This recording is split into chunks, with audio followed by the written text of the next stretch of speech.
بسم اللہ الرحمن الرحیم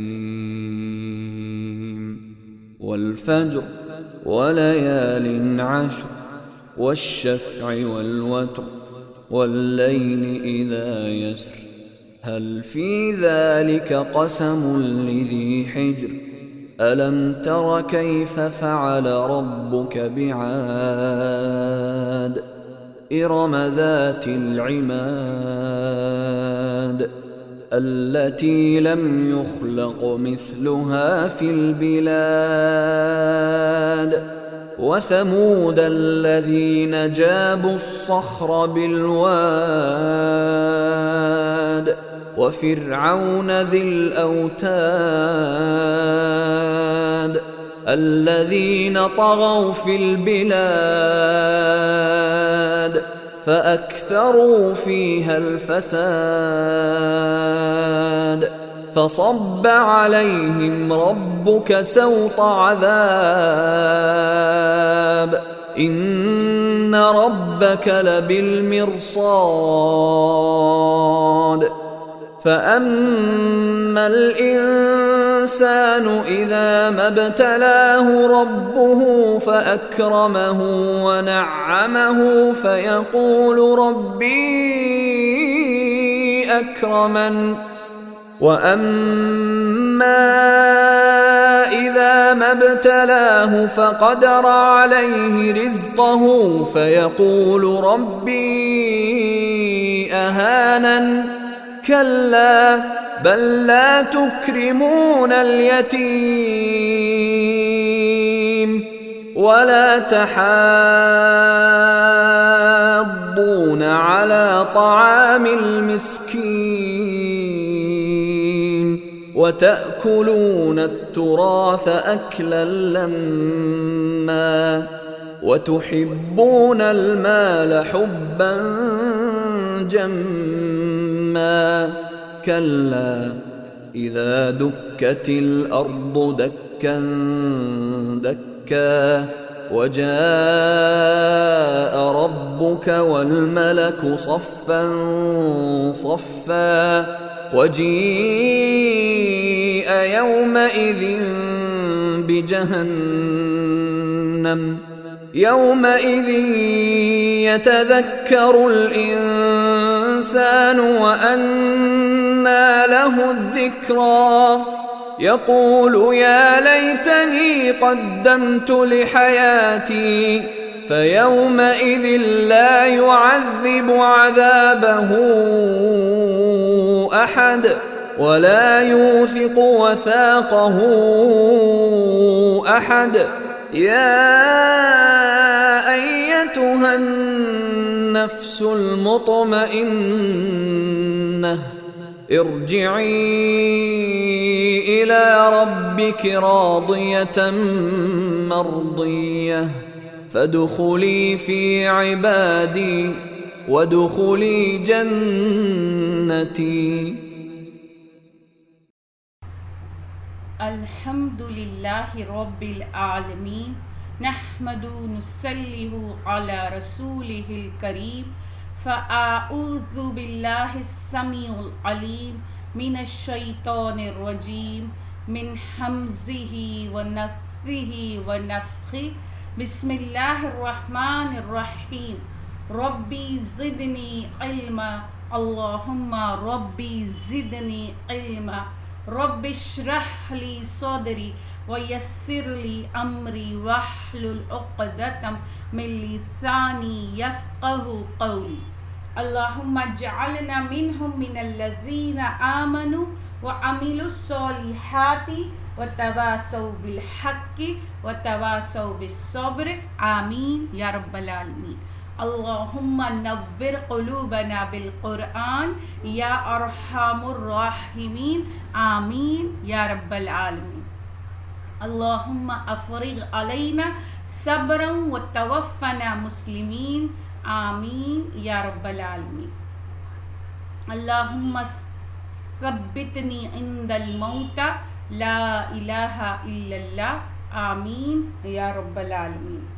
ثم اما بعد السلام علیکم ورحمۃ اللہ وبرکاتہ۔ تمام طرح کی تعریفیں اس واحد معبود برحق اللہ عز و جل کو لائق و زیبا ہے جس نے ہمیں مسلمان بنا کر پیدا کیا۔ لاکھوں کروڑوں ہزاروں شکرانے کے درود تمام انبیاء اور خاص کر آخری نبی پیغمبر مصطفیٰ صلی اللہ علیہ وسلم پر اور ان کی آل اور ان کے اصحاب پر۔ لاکھوں کروڑوں ہزاروں شکرانے کے سجدے اور سر تسلیم ہم اس واحد معبود برحق کے آگے جس نے ہمیں توفیق دی کہ ہم قرآن کو سمجھ کر پڑھ سکے، ورنہ ہم اس کے اہل نہ تھے۔ اللہ کے اذن سے انشاءاللہ تعالی آج ہم سورۃ الفجر کا آیت نمبر 14 سے شروع کریں گے۔ بسم اللہ الرحمن الرحیم۔ ان بے شک ربک تمہارا رب لبالمرصاد گھات میں، بے شک تمہارا رب گھات میں ہے۔ اب یہ جو آیت نمبر 14 ہے، جب ہم نے اس سورہ کا آغاز کیے تھے اور جو 5 آیتیں تھی وہ قسم پر مشتمل تھی، اور اس کے بعد اس کا جواب قسم وہاں نہیں آیا تھا، تو وہ وجہ یہ تھی کہ وہ جو جواب قسم ہے اسے محذوف مانا جاتا ہے۔ اب یہ جو آیت ہے، آیت نمبر 15، مفسرین کی رائے ہے کہ یہ ان قسموں کا 5 قسمیں جو کھائی گئی ہے اس کا جواب قسم ہے۔ قسمیں 5 کھائی گئی تھی اور اب اس کا جواب قسم آ رہا ہے آیت نمبر 14 میں۔ ہم دیکھتے ہیں مرصاد، جو مرصاد ہے وہ مرصد سے ہے، مرصد جس کے معنی ہوتے ہیں انتظار گاہ، جہاں انتظار کرنے کے لیے بیٹھا جاتا ہے اسے مرصد کہا جاتا ہے۔ جیسے ہم کہتے ہیں ویٹنگ روم ہے نا انگلش میں، جسے ہم ویٹنگ روم سمجھ سکتے ہیں۔ اب یہاں جو یہ مرصد ہوتی ہے وہ کس طرح ہے اسے ایکسپلین کیا گیا ہے کہ جو کسی مقام بلند پر ہو، جہاں بیٹھ کر کوئی شخص دور دور تک کے لوگوں کو دیکھ سکے اور ان کے افعال کہ وہ کیا عمل کر رہے، کام و اعمال کی نگرانی کر سکے۔ تو یہ جو اس طرح بیٹھ کر انتظار کرنے کو مرصد کہا جاتا ہے۔ اب یہاں ہم دیکھتے ہیں کہ مثال کے طور پر ہم جنگل میں دیکھتے ہیں کہ ایک اونچائی پر ایک ایسا انتظار گاہ بنائی جاتی ہے اور شکاری اپنے ہتھیار سمیت اس جگہ پر بیٹھا ہوا ہوتا ہے۔ کیوں وہ اونچائی پر بیٹھا ہوا ہوتا ہے؟ تاکہ وہ جنگل میں کہاں سے جانور آ رہے ہیں اس کو آسانی سے دیکھ سکے، اور وہ آنے پر کیا کرے کہ اس پر حملہ کرے اور حملہ کر کے اسے حاصل کرے۔ یہ ہوتا ہے مرصد، جسے ہم انتظار گاہ کہتے ہیں۔ اب یہاں پر اللہ سبحانہ تعالیٰ نے کیا کہا ہے؟ اِنَّا کے ساتھ کہا گیا ہے، مطلب یہ یقین دلانے کے لیے کہا جا رہا ہے، اس میں تاکید پیدا کی جا رہی کہ یقین یقین ضرور بضرور کیا ہوگا کہ یہ ایسا ہوگا۔ اور پھر اس کے بعد اِنَّا کے بعد ہم دیکھتے ہیں کہ لا بھی آیا ہے۔ اِنَّا کے بعد جو لا آتا ہے اسے لا مزالکہ کہتے ہیں، تو اس میں تاکید دوہری ہو رہی ہے، ڈبل تاکید ہو رہی ہے، بہت زیادہ زور دیا جا رہا ہے، اسٹریس دیا جا رہا ہے۔ اب ہم دیکھتے ہیں کہ یہ جو گھات ہے، جو گھات کی جو جگہ ایسی بنائی جاتی ہیں، تو جو اس جگہ جو شخص انتظار میں ہے اور چھپا بیٹھا ہے کہ جو حملہ کرنے والا ہے جس پر، اسے پتہ نہیں ہے کہ اس جگہ کوئی بیٹھا ہوا ہے، یا اسے یہ پتہ نہیں ہے کہ کون وہاں چھپا ہوا ہے، وہ اس انجام سے غافل ہے، بے فکر ہے، اور وہ بے فکری کے ساتھ کیا کرتا ہے، اس مقام سے گزر جاتا ہے، اور جب وہ اس مقام سے گزر جاتا ہے تو اچانک جو وہ بیٹھا ہوا ہے، جسے ہم ایک شکار سے یہ مثال کے طور پر سمجھنے کے لیے رہے، تو وہ کیا کرتا ہے، اچانک اس کا شکار کرتا ہے۔ تو یہی جو صورتحال ہے، اللہ سبحانہ وتعالیٰ کیا بیان کرتے کہ یہی جو معاملہ ہے، اللہ عز و جل ہر انسان کے تمام اعمال اور حرکات، وہ سکنات کو دیکھ رہا ہے۔ وہ جو ویٹنگ روم ہے، جو مرصاد ہے، جو اللہ سبحانہ وتعالیٰ اس میں انتظار کر رہے ہیں، اور ہر ایک کو، ہر ایک کی حرکت دیکھ رہے ہیں، اور جسے دیکھا جا رہا ہے، جسے دیکھا جا رہا ہے وہ کیا ہے، وہ ظالم ہے۔ اس نے کیا کیا ہے، دنیا میں فساد کا طوفان برپا کیا ہوا ہے۔ اسے احساس نہیں ہے کہ ان تمام حرکتوں کو ایک وہ جو طاقت ہے، واحد طاقت مجھے دیکھ رہی ہے، اور جو اس سے اتنا غافل ہے، جو قوموں کا بیان ہوا، جو قوموں کا ذکر ہوا، عاد، ارم، سمود اور فرعون، تو یہ کیا کر رہے، بے خوف ہو کر کیا کرتے، روز بروز زیادہ سے زیادہ سرکش اور طغیانی ان میں آ رہی ہے، حد سے بڑھ گئے ہیں وہ، اور اللہ رب العالمین کے تمام احکامات کی نافرمانی کی ہے۔ تو اب کیا ہوگا کہ اس وقت اچانک ان پر عذاب کا کوڑا برس جاتا ہے۔ یہ آیت جسے جواب قسم کہا گیا ہے سورہ فجر کے لیے، اگر ہم اس آیت پر غور کریں تو ہمیں لگے گا کہ آج جن حالات سے ہم گزر رہے ہیں، دنیا کے تمام انسان، دنیا کی تمام قومیں، تمام ملک، شہر، بستیاں جو آج اس حالات سے گزر رہی ہے، تو واقعی رب العالمین آسمانوں میں اپنی وہ مرصد پہ انتظار گاہ میں ہے، اور ہمیں واچ کر رہے ہیں ہر لمحہ، ہر پل۔ اور جب ہم نے اللہ سبحانہ تعالیٰ کو بھلا دیا، اس کے احکامات پر عمل کرنا چھوڑ دیا، اور اس کی کتاب کو چھوڑ دیا، اس کے نبی کے بتائے ہوئے طریقوں پر چلنا چھوڑ دیا، تو آج ہم پر بھی وہ عذاب کا کوڑا کبھی کورونا کی شکل میں برس رہا ہے، کبھی آندھی اور طوفان کی شکل میں، کہیں زلزلے کی شکل میں، کہیں ٹڈی دل کی شکل میں، کہیں ہمیں ملک سے نکالنے جانے کی شکل میں، اور کہیں ظالم حکمراں ہم پر مسلط کیے جانے کی شکل میں۔ پے در پہ آج ہم اس عذاب کا مزہ چکھائے جا رہے ہیں، پے در پہ ہم اس عذاب میں ملوث کیے جا رہے ہیں، ہمیں خوف اور بھوک سے آزمایا جا رہا ہے، پھلوں کی کمی سے، جانوں کے نقصان سے۔ اللہ سبحانہ تعالیٰ آج ہمیں اس عذاب میں مبتلا کیے ہوئے کہ موت ہمارے سروں پر تلوار کی مانند لٹک رہی ہے کہ کل اس کا وقت ہے تو آج میرا وقت ہے۔ تو یہ کیوں ہوا؟ اس سورہ فجر میں ہم کو اللہ سبحانہ تعالیٰ تنبیہ کرتے ہیں، ہم کو بتاتے ہیں کہ یہ قومیں تھی، بہت پاور تھا، بہت سورس تھا۔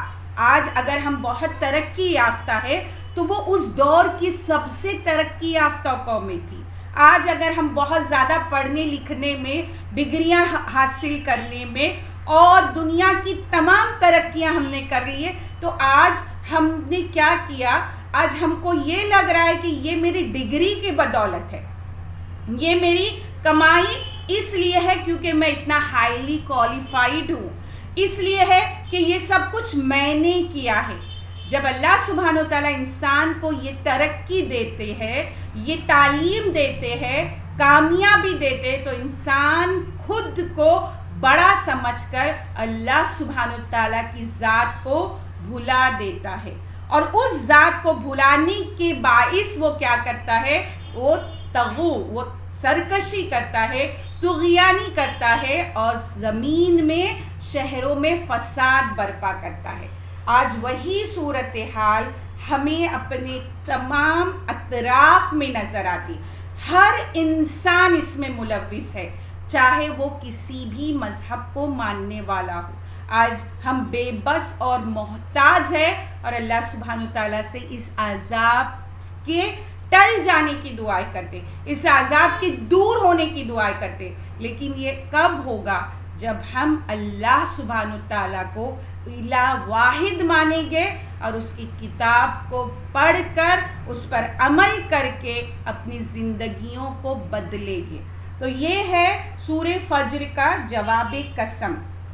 اب اللہ سبحانہ تعالیٰ یہاں اس جواب قسم کے بعد جو آیت آ رہی ہے وہ قرآن کی بہترین آیات میں سے ہے۔ یہ ہر انسان کے لیے ایک سبق ہے۔ قرآن کی تمام آیاتیں بہترین ہے، لیکن یہ اہم ترین آیات ہے، کیونکہ اس میں جو فلسفہ ہے، جو حکمت بتائی گئی ہے، جو بات بتائی گئی ہے، وہ آج ہمارے تمام انسانوں کے لیے سبق حاصل کرنے کا مقام ہے۔ لیکن ہم اس سے کب سبق حاصل کریں گے؟ جب ہم اسے کھول کر پڑھیں گے، تب ہم سبق حاصل کریں گے۔ تو ہم آیت نمبر 15 دیکھتے ہیں، جو اہم ترین آیات میں سے ہے قرآن کی، اور اس کا پہلا ورڈ ہے و، اور اما جب، اذا جب، مبتلاہ اسے آزمائیں، اور جب اسے آزمائیں، فقدر علیہ، فقدر کہتے ہیں اندازے سے دیتا ہے اس پر، رزقہ اس کا رزق، فیقول تو وہ کہے ربی میرا رب، اہانن، نہیں سوری میں دوسری آیت پہ لی گئی، ربہ اس کا رب، پس سوری دوسری آیت میں آیت نمبر 16 پڑھی ہوں، آیت نمبر 15 ہے فَأَمَّا پس جو، انسان، اذا جب، مبتلاہ اس کو آزمائیں، ربہ اس کا رب، فَأَكْرَمَہُ اس کو عزت دے، وَنَعَمَہُ اور اسے نعمت دے، فَيَقُولُ تو وہ کہے ربی میرا رب، اکرمن مجھے عزت دی۔ بس انسان کو جب اس کا رب آزمائے، پھر اس کو عزت دے اور نعمت دے، تو وہ کہے میرے رب نے مجھے عزت دی۔ اب یہ جو آیت ہے یہاں انسان کہہ کے اللہ سبحانہ تعالیٰ نے مخاطب کیا ہے۔ تو جب انسان کہہ کر مخاطب کیا جائے گا تو اس میں تمام انسانیت آ جائے گی، ہر مذہب، ہر قوم کے لوگ سے کہا جا رہا ہے کہ جب اللہ سبحانہ تعالیٰ اسے آزمانے کے لیے، یہاں مبتلاہ دیکھتے ہیں ہم کہ جب اسے آزمانے کے لیے کیا دیتا ہے، عزت دیتا ہے، نعمت دیتا ہے، اور جب یہ اسے مل جاتی ہے تو وہ کیا کہتا ہے کہ میرے رب نے مجھے عزت دی۔ اب یہاں پر جو ہے انسانوں نے ایک غلط خیال پیدا کر لیا ہے، انسانوں نے ایک گمان پیدا کیا ہے کہ اگر اللہ سبحانہ تعالیٰ مجھے عزت دیتا ہے، یا مجھے دولت دیتا ہے، یا مجھے رزق میں بہت زیادہ کشادگی دیتا ہے، تو کیا ہے، یہ اللہ سبحانہ تعالیٰ مجھ سے خوش ہے، مجھ سے راضی ہے، یہ ایسا انسانوں نے خیال بنایا ہوا. لیکن اگر ہم غور کریں تو ہم تاریخ دیکھیں, تاریخ ہمیں بیان کرتی ہے کہ عزت یا کا معیار یہ نہیں ہے کہ تمہیں دولت سے نوازا گیا ہے. عزت کا معیار یہ نہیں ہے کہ تم دولت مند ہو, تمہارے بہت اونچے اونچے گھر ہیں, گاڑیاں ہیں اور تمہارے پاس پیسوں کے ڈھیر ہے. یہ دولت دے کر اللہ سبحانہ و تعالیٰ کیا کہتے ہیں کہ میں نے تمہیں آزمایا ہے. اس لیے آزمایا ہے کہ یہ دولت دینے کے بعد کیا تم وہ حقوق ادا کرتے ہو جس کو میں نے تم پر فرض قرار دیا. کیا تم اس دولت پانے کے بعد میرا شکر بجا لاتے ہو. یہ دولت دے کر آزمایا جا رہا ہے. لیکن جب دولت ہمیں مل جاتی ہے تو ہم خوش ہوتے, اس نعمت سے لطف اندوز ہوتے ہیں, اور کیا کہتے ہیں کہ میرے اچھے اعمال کی بنا پر مجھے ملا ہے. ہم یہ گمان کرتے ہیں اور ہم کیا کرتے ہیں کہ ان لوگوں کو حقیر اور ذلیل سمجھتے ہیں جو غریب ہے, مفلس ہے. ہم گمان کرتے کہ ان کو ان کے اعمال کی وجہ سے یہ دن دیکھنے پڑے. لیکن اللہ سبحانہ تعالیٰ نے اس اہم ترین آیات میں ہمیں کیا بتایا کہ دولت تو سب سے بڑے سرکش فرعون کو دی تھی. تو کیا اللہ سبحانہ تعالیٰ فرعون سے خوش تھے؟ قارون کو دی تھی, جو اتنی دولت جو اس سے پہلے کسی کو نہیں دی. تو کیا اللہ سبحانہ تعالیٰ قارون سے خوش تھے؟ حامان کو دی تھی, نمرود کو دی تھی. ایسے بڑے بڑے لوگ اگر ہم دیکھیں تاریخ تو پتہ چلے گا کہ جو سب سے زیادہ سرکش تھے, جنہوں نے زمین میں فساد مچایا تھا, جنہوں نے اللہ سبحانہ تعالیٰ کو اپنا رب نہیں مانا تھا, اللہ سبحانہ تعالیٰ نے اسی دولت سے نوازا. تو دولت کا معیار یہ نہیں ہے کہ اللہ سبحانہ تعالیٰ ہم سے راضی ہے یا خوش ہے یا میرے اعمال کے بدولت مجھے اتنی فضیلت عطا کی گئی ہے. اب یہاں پر اللہ سبحانہ تعالیٰ کیا فرماتے ہیں کہ یہ معیار نہیں ہے دولت کا. لیکن کیا کیا ہے شیطان نے, کیا کیا ہے, یہ دماغ میں ڈال دیا ہے. شیطان نے یہ بھرم ڈال دیا ہے کہ اگر تمہارے حالات اچھے ہیں تو تم سے اللہ خوش ہے. اب کیا ہوتا ہے کہ ہم جو اس پیسے, اگر ہمارے حالات اچھے ہیں تو ہم کہتے ہیں کہ یہ مجھے اللہ سبحانہ تعالیٰ کی طرف سے ملا. آگے آیت نمبر 16 میں اللہ سبحانہ تعالیٰ ایک دوسرا پہلو بیان کرتے ہیں. اب یہاں ہے و اور اما, جب, اذا, جب, مبتلاہ, اسے آزمائے, فقدرا, اندازے سے دیتا ہے, علیہ, اس پر, رزقہ, اس کا رزق, فیقولو, تو وہ کہے, ربی, میرا رب, اہنن, مجھے ذلیل کیا. پھر دوسری آیت میں اللہ سبحانہ تعالیٰ آیت نمبر 16 میں فوراً کیا کہتے ہیں کہ جب اسے آزمائے اور روزی تنگ کر کے دے, اندازے سے دے مطلب تنگ کر کے دے, کم کر دے اس کی روزی, تو وہ کیا کہتا ہے, میرے رب نے مجھے ذلیل کیا, میرے رب نے مجھے حقارت دی اور میں تو مستحق انعام تھا. لیکن اللہ سبحانہ تعالیٰ نے کیا کیا کہ مجھے میری روزی کو کم کر کے, میرے رزق کو کم کر کے, مجھے مفلسی غریبی میں ڈال کر کیا کیا, مجھے ذلیل کیا. نعوذ باللہ. انسان یہ کہتا ہے کہ یہ اللہ سبحانہ تعالیٰ نے میرے ساتھ کیا کیا, ناانصافی کی. اللہ سبحانہ تعالیٰ کو کیا کرتے ہیں, الزام ٹھہراتے ہیں اور اس سے خفا ہوتے ہیں, اس سے ناراض ہوتے ہیں اور گمراہی میں مبتلا ہوتے ہیں. اب اللہ سبحانہ تعالیٰ نے کہا کہ میں نے آزمانے کے لیے تمہاری روزی تنگ کی تھی, آزمائے, مبتلاہ, کہ میں نے آزمانے کے لیے اس شخص کی روزی کم کی تھی, اسے تکلیف تنگی دی تھی, کشادگی کو کھینچ لیا تھا. تو وہ کیا کہتا ہے کہ اللہ سبحانہ تعالیٰ نے مجھے ذلیل کیا.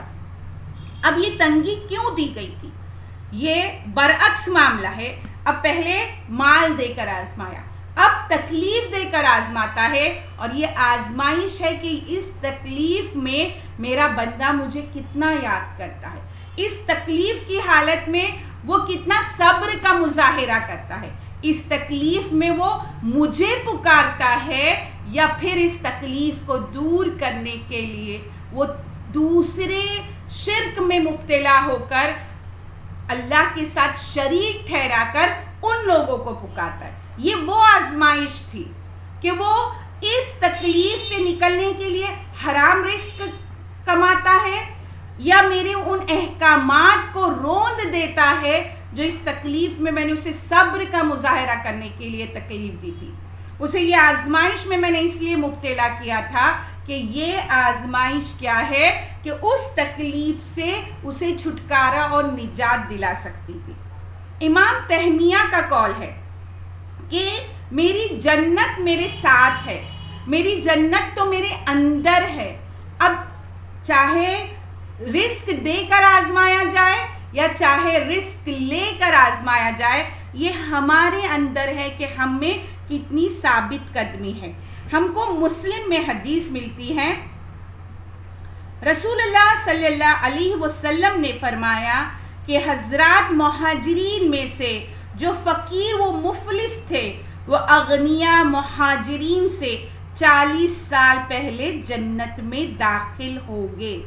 ہم کو حدیث ملتی ہے ترمذی میں قتادہ بن نعمان سے، اور مظہری میں بھی ہے کہ رسول اللہ صلی اللہ علیہ وسلم نے فرمایا کہ اللہ عز و جل جس بندے سے محبت فرماتے ہیں اس کو دنیا سے ایسا پرہیز کراتے ہیں جیسے تم لوگ اپنے بیمار کو پانی سے پرہیز کراتے ہو۔ اب ایک شاعر ہے جو ان 2 آیاتوں کے لیے کہتے ہیں کہ یہ 2 آیتیں ہمارے لیے سبق حاصل کرنے کا مقام ہے کہ ہم اپنی سوچ کا پہلو، سوچ کا مرکز بدلے۔ وہ شعر اس طرح ہے، وہ وقت آیا ہے کہ ہم کو قدرت ہماری سعی کا پھل دے، بتا رہی ہے ظلمت شب کے صبح نزدیک آ رہی ہے، ابھی ہے کچھ امتحان باقی ہلاکتوں کے نشاں باقی، قدم نہ پیچھے ہٹے کہ قسمت ہمیں آزما رہی ہے، رئیس اہل نظر سے کہہ دو کہ آزمائش سے جی نہ ہارے، جسے سمجھتے ہو آزمائش وہی بگڑی بنا رہی ہے۔ یہ 2 آیتوں کو اس شعر کے ذریعے شاعر نے بڑی خوبصورتی سے بیان کیا کہ یہ جو آزمائش ہے وہ ہماری بگڑی بنانے کے لیے ہے۔ تو اللہ سبحانہ تعالیٰ سے دعا ہے کہ ہم اس آزمائش کو سمجھیں اور صبر کریں اور شکر کریں تاکہ اس درجے کو ہم پہنچ سکیں۔ آگے آیت نمبر 17 ہے۔ اب یہاں پر آیت نمبر 17 میں پہلا ورڈ ہے کلا، ہرگز نہیں، بلکہ لا تکریمونا، لا نہیں، تکریمونا عزت کرتے، یتیم کی، ہرگز نہیں بلکہ تم یتیم کی عزت نہیں کرتے۔ اللہ سبحانہ وتعالیٰ کیا فرماتے ہیں؟ کلا کو کیوں بیان کیا گیا؟ یہ جو 2 آیتیں 15 اور 16 ہم نے دیکھی اس میں اللہ سبحانہ وتعالیٰ نے رد کیا، کلا حرف ردہ کہا جاتا ہے، اسے ڈانٹ رہے اللہ سبحانہ وتعالیٰ، غصے میں آ رہے، جھڑکی دے رہے، ہرگز نہیں۔ جیسے تم سوچتے ہو جو معیار تم نے بنایا ہے دولت کا اور غربت کا کہ وہ خوشحالی اور تمہارے لیے ذلت کا باعث ہے، تو یہ جو تم نے کسوٹی پہ پرکھا ہے وہ بالکل غلط ہے، ہرگز نہیں، تمہارا خیال غلط ہے، ایسی بات نہیں ہے، بلکہ کیا ہے؟ لَتُكْرِمُونَ الْيَتِيمَ، تم کیا کرتے ہو؟ تم یتیم کو عزت نہیں دیتے ہو۔ اب یہاں غور کرنے کی بات ہے کہ اللہ سبحانہ تعالیٰ نے پہلے یتیم کی عزت کی بات کی ہے۔ اب ہم دیکھتے ہیں یتیم کی عزت، اب دور جاہلت میں کیا ہوتا تھا کہ یتیموں کا نہیں، پہلے ہم یتیم کی عزت کو دیکھتے تو قرآن نے یتیموں کی نہ صرف مدد کرنے کی بات کی ہے بلکہ قرآن نے انہیں حکم دیتا ہے کہ ان کی قدر کی جائے اور ان کو اس سماج میں عزت کا مقام دیا جائے. مسلم سوسائٹی میں اس یتیم جو کمزور طبقہ ہے، غریب ہے، اسے عزت کی نگاہ سے دیکھا جائے، اسے اوپر اٹھایا جائے. یہ ہے یتیم کے ساتھ عزت کا معاملہ کرنا. اب ہم کو حدیث ملتی ہیں ابن ماجہ میں اور بخاری میں. حضرت ابو ہریرہ رضی اللہ تعالی عنہ رسول اللہ صلی اللہ علیہ وسلم کا یہ ارشاد قول کرتے ہیں، نقل کرتے ہیں کہ جس مسلمانوں کے گھروں میں بہترین گھر وہ ہے جس میں کسی یتیم سے نیک سلوک ہو رہا ہو، اور بدترین گھر وہ ہے جس میں کسی یتیم سے برا سلوک ہو رہا ہو. ابن عباس رضی اللہ تعالی عنہما کا بیان ہے کہ رسول اللہ صلی اللہ علیہ وسلم نے ارشاد فرمایا، جس نے کسی یتیم کو اپنے کھانے اور پینے میں شامل کیا، اللہ نے اس کے لیے جنت واجب کر دی، الیا کہ وہ کوئی ایسا گناہ کر بیٹھا ہو جو معاف نہیں کیا جا سکتا.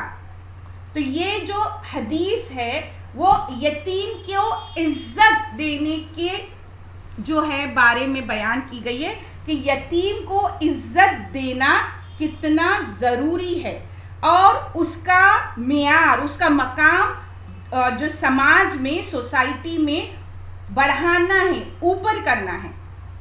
اب یہاں پر اللہ سبحانہ وتعالیٰ نے یہ جو آیت ہے، آیت نمبر 17 سے کیا کیا ہے کہ ان کی جو کفار ہے ان کے کچھ بری خصلتیں ہیں اس کو بتانا شروع کیا. اس میں سب سے پہلی جو بری چیز ہے وہ ہے کہ وہ یتیم کو عزت نہیں دیتے ہیں. پھر اس کے بعد جو دوسری بری خصلت ہے، جو دوسری بری عادت ہے وہ ہے آیت نمبر 18 میں و اور لا نہیں تحاضون رغبت دیتے اعلی طعامی کھانے پر مسکین کے، اور رغبت نہیں دیتے مسکین کو کھانا کھلانے کی. پہلے کہا یتیم کو عزت نہیں دیتے، دوسری بات کیا کہی جا رہی کہ وہ رغبت نہیں دیتے مسکین کو کھانا کھلانے پر. اب یہاں ہم دیکھتے ہیں کہ یہ ان کی دوسری جو خامی ہے وہ بیان کی جا رہی ہے. ان کی جو بری عادت ہے کفار کی، اس کی طرف اشارہ ہے کہ وہ کیا کرتا ہے، وہ خود بھی کھانا نہیں کھلاتا مسکین کو اور دوسروں کو بھی مطلب رغبت نہیں دلاتا، ابھارتا نہیں ہے اس بات پر کہ وہ مسکین کو کھانا کھلائے.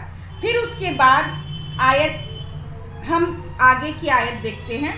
اب کچھ حدیث ہے مسکین کو کھانا کھلانے پر. ہم کو ترمذی میں حدیث ملتی، بخاری و مسلم میں حدیث ملتی ہیں. حضرت ابو ہریرہ رضی اللہ تعالی عنہ سے روایت ہے کہ رسول اللہ صلی اللہ علیہ وسلم نے فرمایا کہ اللہ سبحانہ تعالیٰ کا ارشاد ہے، اے ابن آدم تو میرے ضرورت مندوں پر خرچ کر، میں تجھ پر خرچ کروں گا. یہ ہے مسکین کو کھانا کھلانے کی یا جو ضرورت مند ہے اس کے لیے حدیث ہے.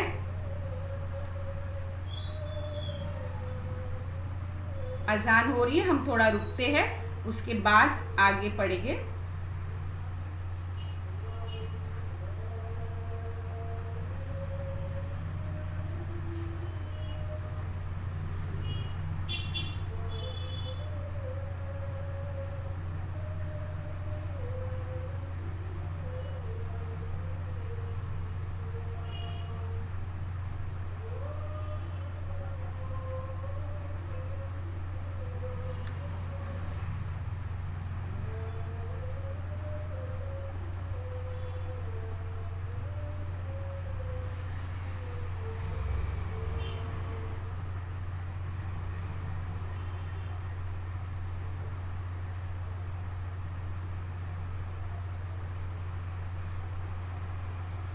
ہم کو حدیث ملتی ہے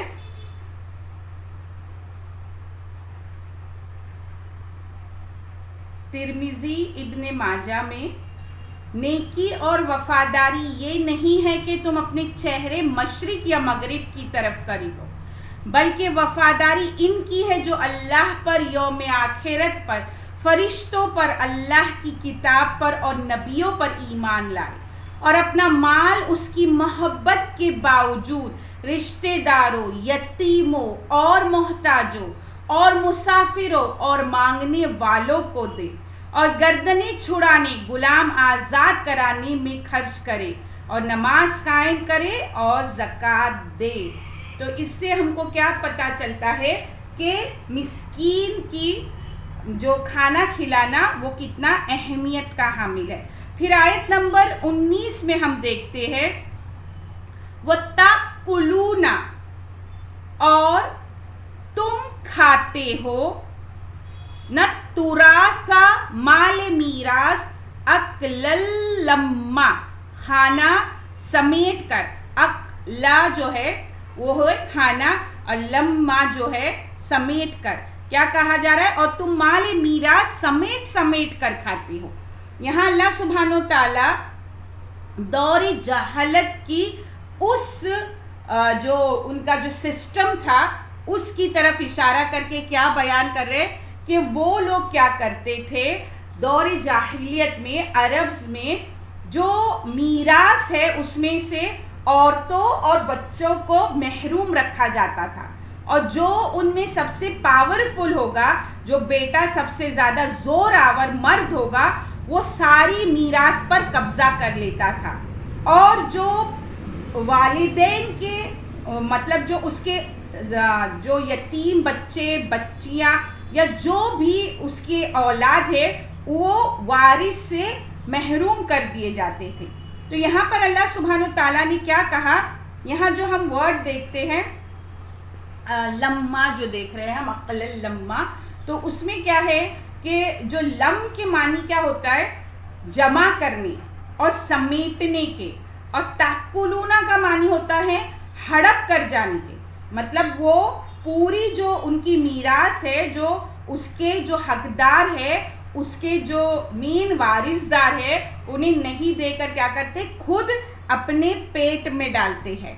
اور ہم کو یہ چیز تورات میں بھی ملتی ہے اور ہم کو بائبل میں بھی ملتی ہے، اور ایک کوٹیشن ہے بائبل سے، اس کا اس طرح ہے، اور بنی اسرائیل سے کہے کہ اگر کوئی شخص مر جائے اور اس کا کوئی بیٹا نہ ہو تو اس کی میراث اس کی بیٹی کو دینا، اگر اس کی کوئی بیٹی بھی نہ ہو تو اس کے بھائیوں کو اس کی میراث دینا۔ گنتی 27:8-9 بائبل میں ہے، اور یہ بحوالہ دعوت القرآن شمس پیرزادے سے لیا گیا کہ یہ عورتوں کو اور بچیوں کو وراثت میں حق دینا یہ ہمیں بائبل میں بھی ملتا ہے۔ لیکن اور یہ جو ہے دین ابراہیمی جو شریعت ہے اس میں بھی یہ ہے کہ یہ جو وارثدار کون ہوگی، ان کی اولادیں ہوگی، لیکن انہوں نے کیا کیا تھا، یہ میراث کے مال کو کیا کرتے تھے، عورتوں کو، بیوہ کو، بچیوں کو، لڑکیوں کو محروم کر دیتے تھے۔ چچا اور جو بھی ان کے ولی ہے وہ پوری میراث جو ہے وہ کھا جاتے تھے، اس پر قبضہ کر لیتے تھے۔ اور وہ ایسا کیوں کرتے تھے، آیت نمبر 20 میں اللہ سبحانہ وتعالی بیان کرتے ان کے ایسے کرنے کی وجہ کیا تھی، وہ تحبونا، اور محبت کرتے ہیں، مال سے، حباں محبت، جمع بہت، اور مال سے محبت کرتے ہیں بہت زیادہ محبت۔ یہاں پر وہ اس لیے اتنا بڑا گناہ کرتے ہیں، جم جو ہے اس کے معنی ہوتی کثیر، بہت کے معنی میں لیا ہے، تو یعنی ان کو مال سے اتنی زیادہ محبت ہے، اور وہ مال کی محبت میں کیا کر رہے کہ وہ تمام لوگوں کو حق سے محروم کر رہے، اور ان کا مال غصب کرے، کھا رہے، اور کھانے کے بعد بے فکر ہے کہ اس کی انہیں پوچھ نہیں ہوگی، اس عذاب کا خوف اور ڈر انہیں نہیں ہے. تو یہ جو چیز ہے، یہ جو ان کے اندر یہ جو چیز کیوں ہے، کیونکہ وہ مال کی محبت میں بہت زیادہ آگے بڑھ گئے. اور مال کی محبت یہ جو ہے ان کی چوتھی برائی ہے، چوتھی بری صفت ہے، جس سے انہوں نے کیا کیا، بخیل بن گئے. اور وہ بخیل بننا ان کو کیا کرتا ہے، اللہ کی راہ میں وہ خرچ کرتے نہیں ہیں، اللہ کی راہ میں وہ دیتے نہیں ہیں، بلکہ کیا کرتے ہیں، اللہ کی راہ میں دینے سے لوگوں کو روکتے ہیں، اور دوسرا ایسا کرتے ہیں کہ جن کا حق ہے انہیں ان کے ساتھ برا سلوک کرتے، ان کا مال لیتے ہیں، اس کے باوجود ان سے برا سلوک کرتے. اب ہم کو حدیث ملتی ہیں مسلم میں، حدیث کے الفاظ پر غور کریں. حضرت ابو ہریرہ رضی اللہ تعالی عنہ سے روایت ہے کہ رسول اللہ صلی اللہ علیہ وسلم نے فرمایا، بہت سے لوگ ایسے ہیں جو بے حد پریشان اور غبار آلود ہیں، اور جنہیں دروازوں سے دھکے دے کر ہٹا دیا جاتا ہے. اگر وہ خدا پر قسمیں کھائے تو خدا ان کی قسموں کو لازماً پوری کر دے. یہ لوگ یتیم کو کیا کرتے تھے، دھکے دے کر ہٹاتے تھے. ہم کو حدیث ملتی ہے مسلم اور بخاری میں، حضرت ابو ہریرہ رضی اللہ تعالی عنہ سے روایت ہے کہ رسول اللہ صلی اللہ علیہ وسلم نے فرمایا، بخیل کے بارے میں، اور صدقہ دینے والوں کی مثال ان دو آدمیوں کی سی ہے جنہوں نے لوہے کی زریں پہن رکھی ہے، ان دونوں کے ہاتھ سینے اور حلق تک جکڑے ہوئے ہیں. صدقہ دینے والا جب بھی صدقہ دیتا ہے تو وہ ذرا کشادہ ہو جاتی ہے، اور بخیل جب صدقہ دینے کا خیال کرتا ہے تو وہ ذرا مزید تنگ ہو جاتی ہے، اور ذرا کا ہر حلقہ اپنی جگہ پر بیٹھ جاتا ہے. تو اب ان آیتوں سے، ان حدیثوں سے ہم کو کیا پتہ چلا کہ یتیم، مسکین اور ضرورت مند، اقارب دار ہو، قرابت والے ہو، یا اس میں کنڈیشن نہیں ہے کہ وہ ہمارے مذہب کے ہی ہو، وہ کوئی بھی ہو سکتے ہیں. تو یہ کیونکہ مکی سورہ ہے، اور مکی سورہ کے آغاز میں نازل ہوئی ہے، مکی دور کے، تو اس میں ہمیں ہر ایک سے یہ سلوک کرنے کا حکم دیا جاتا ہے کہ تم مسکین کو کھانا کھلاؤ، یتیم کے ساتھ اچھا سلوک کرو، اور مسافر اور ضرورت مند کا خیال رکھو. تو اللہ سبحانہ و تعالیٰ سے دعا ہے کہ جو چیزیں ہم سیکھیں، جو چیزیں ہم سمجھیں، اللہ سبحانہ و تعالیٰ اس پر ہم کو کما حق کہو، جیسے کہ اس کا حق ہے، اس پر عمل کرنے کی توفیق عطا فرمائے. اور جو ہم سے غلطی ہو گئی ہو پڑھنے پڑھانے میں، اللہ سبحانہ و تعالیٰ سے دعا ہے کہ وہ ہم سے درگزر فرمائے، اور ہمیں قول و فعل کے تضاد سے بچائے، بولنے سے زیادہ عمل کی توفیق عطا فرمائے. آمین یا رب العالمین. وآخر الدعوانا الحمد للہ رب العالمین. السلام علیکم ورحمۃ اللہ وبرکاتہ. بسم اللہ الرحمن الرحیم.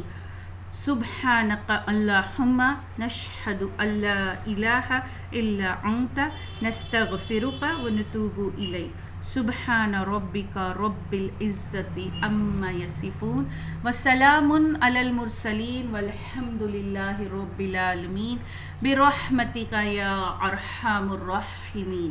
بسم اللہ الرحمن الرحیم. ربنا تقبل منا انك انت السميع العليم وتب علينا انك انت التواب الرحيم. بسم الله الرحمن الرحيم. والعصر ان الانسان لفی خسر الا الذين آمنوا وعملوا الصالحات وتواصوا بالحق وتواصوا بالصبر. آمین اللہم آمین.